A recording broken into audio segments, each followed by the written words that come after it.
So to fit a Systemizer standard valve, please note before fitting this valve there are some specific plumbing requirements. Please ensure you have read and fully understand the instructions included before you commence work. In order to fit the standard valve, first we need to remove the end plugs. This will reveal a 1/2 inch British standard pipe end and insert a suitable adapter to fix onto our pipework.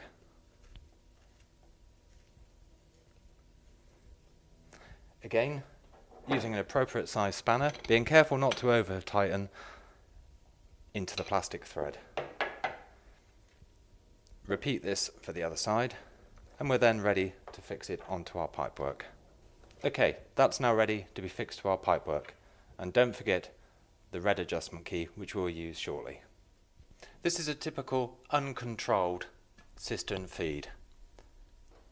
So what we need to do is to remove this and replace it with the standard valve. Obviously ensuring the water is switched off before we commence work.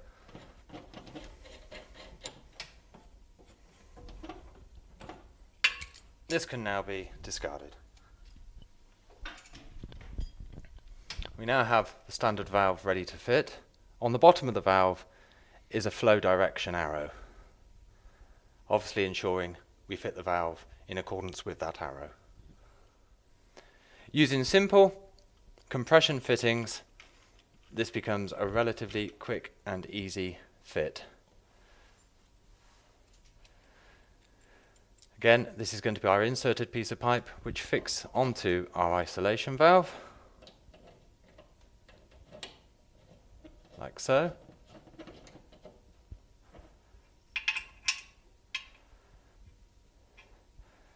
And then we can input our nut and olive on the pipe and fix our valve to the pipework. Okay, we're now ready to tighten the unit up. Using appropriate size spanners and ensuring we don't overstress the unit. And the valve can be fixed either vertically or horizontally. There we go. Fixed. We now just need to fix the outlet and then we're ready to test. Right, the outlet, we've made a right angle to feed down into the cistern. It is important that the end of the outlet pipe is left open. So again, fitting our nut and olive.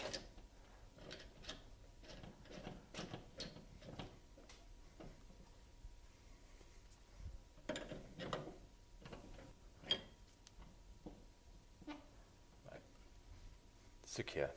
We're now ready to test and switch on the water.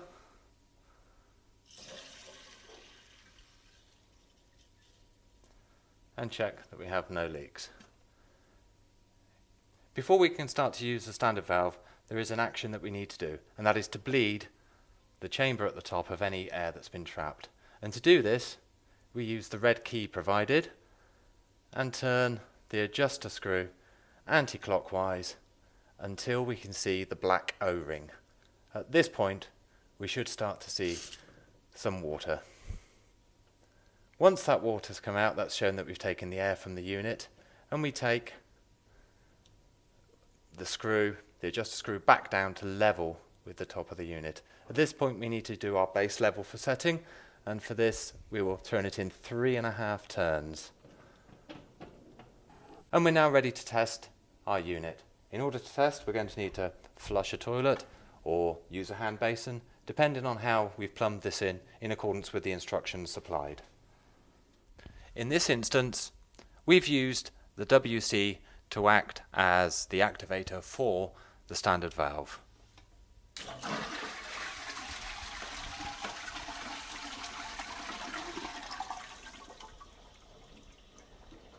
And as can be seen, when water pressure is dropped at the valve opens